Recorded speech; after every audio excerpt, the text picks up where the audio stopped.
आस्था, उपासना, पवित्रता का महापर्व छठ पूजा महोत्सव संपन्न हो गया है। छठ व्रतियों ने भगवान भुवन भास्कर को अर्घ देकर परिवार समेत समाज की मंगल कामना की। कोयल घाट हो या अमानत या फिर अहरा पोखर, हर जगह पारंपरिक छठ गीतों से गली मोहल्ले, सड़क घाट सभी गुंजायमान रहे तो धार्मिक रूप से वातावरण भक्तिमय बना रहा। जहां इस साल पहले की अपेक्षा कोरोना काल ने छठ व्रतधारियों की संख्या में कमी लाई, वहीं आर्थिक लचरता ने श्रद्धालुओं को कठिन तपस्या, आराधना, उपासना वाले महापर्व को फीका करने में भी कोई कोर कसर नहीं छोड़ी। बावजूद भी फल वितरण कर पुण्य के भागी बनने एवं छठ घाटों पर अर्घ्य लेकर जीवन को धन्य बनाने की भारी भीड़ उमड़ी। मगर क्या है खास, देखिए इस रिपोर्ट में। ये छठ है, ये हठ है, ये हठ मानवता का है, ये हठ संवेदना का है, ये हठ आराधना का है, ये हठ उपासना का है। तमाम आडंबरों से दूर, पाखंडों से दूर प्रकृति से जुड़ने का हठ है ये। नदियों में घुलने का हठ है ये हठ है रवि के साथ जीने का, ये हठ है रवि का साथ देने का। और हर साल छठ पर यह जो भव्य नज़ारा, सुंदरता, सौम्यता आपको अलग अलग छठ घाटों पर दिखती है, दिखलाई पड़ती है, जहां सब लोग एक साथ एक भंवर में गंगा में डुबकी लगाते हैं। न कोई भेदभाव, न कोई छुआछूत, न कोई जाति बंधन, सामाजिक समरसता का अद्भुत नमूना, सामाजिक संगम का अद्भुत नमूना देखने को मिलता है छठ घाट पर। और इस बार भी कैपिटल न्यूज के साथ आप देखिए अलग अलग छठ घाटों का भव्य नज़ारा, जहां आराधना, उपासना और स्तुति का संगम, अस्ताचलगामी सूर्य और उदयमान सूर्य को अर्घ देते छठ व्रती और श्रद्धालुओं का हुजूम दिखलाई पड़ रहा है। इस बार तमाम छठ घाटों पर नजारा बदला बदला सा नजर आ रहा था, और हो भी क्यों ना, आखिर 2 सालों के बाद कोरोना महामारी के लंबे इंतजार के बाद श्रद्धालु अपने प्रिय पर्व, महापर्व छठ पर छठ घाटों पर पहुंचे जो थे।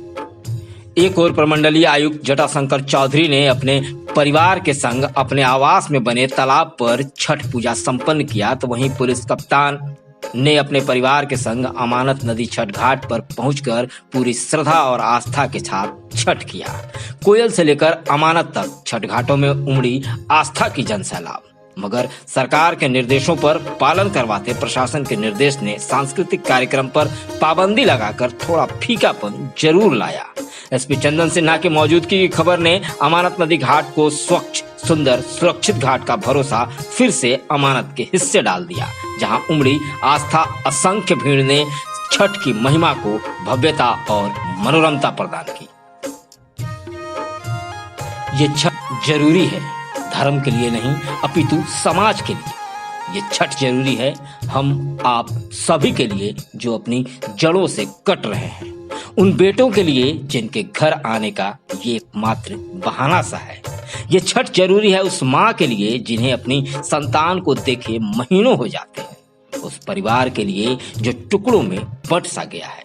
ये छठ जरूरी है उस नई पौध के लिए जिन्हें नहीं पता कि 2 कमरों से बड़ा भी घर होता है, उनके लिए जिन्होंने नदियों को सिर्फ किताबों में ही देखा है। ये छठ जरूरी है उस परंपरा को जिंदा रखने के लिए जो समानता की वकालत करता है, जो बताता है कि बिना पुरोहित के भी पूजा हो सकती है। जी हाँ, ये छठ जरूरी है जो सिर्फ उगते सूर्य को ही नहीं, डूबते सूरज को भी प्रणाम करना सिखाता है। ये छठ जरूरी है गागर, नींबू और सुथनी जैसे फलों को जिंदा रखने के लिए। ये छठ जरूरी है सूप, दौरा को बनाने वालों के लिए, ये बताने के लिए कि समाज में उनका भी महत्व है। ये छठ जरूरी है उस दंभी पुरुषों के लिए जो नारी को कमजोर समझते हैं। ये छठ जरूरी है सांस्कृतिक विरासत और आस्था को बनाए रखने के लिए, परिवार तथा समाज में एकता एवं एकरूपता के लिए।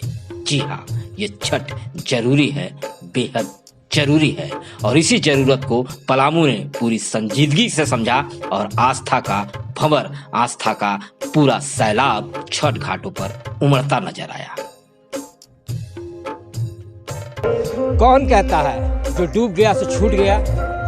कौन कहता है जो अस्त हो गया वो समाप्त हो गया? जैसे सूर्य अस्त होता है वैसे ही उदय भी होता है। जैसे एक सभ्यता समाप्त होती है तो फिर नई सभ्यता जन्म भी लेती है। जो डूबता है वो फिर उभरता है, जो अस्ताचल होता है वो फिर से उदयमान होता है, जो ढलता है वो फिर से खिलता है।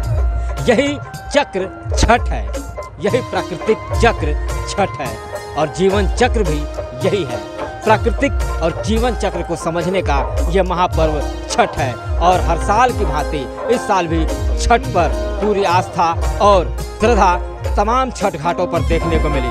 हालांकि यह जो दूसरा साल था जब कोरोना जैसे महामारी के बीच लोगों ने छठ पर्व मनाया, लेकिन कोरोना का कहीं कोई गाइडलाइन पालन होता हुआ नज़र नहीं आया। हर बार सरकार और प्रशासन की ओर से बार बार यह अपील की जाती रही कि कोरोना खत्म नहीं हुआ है, कोरोना कम जरूर हुआ है, लेकिन लोगों ने आस्था और श्रद्धा के भंवर में डुबकी लगाते हुए कोरोना गाइडलाइन को पालन करते भूल गए। बहरहाल उदयमान सूर्य के अर्घ के साथ इस साल का छठ महापर्व समाप्त हो गया, इसी आशा और विश्वास के साथ कि सभी जगह सुख, समृद्धि, शांति हो, सबकी मंगल कामना हो।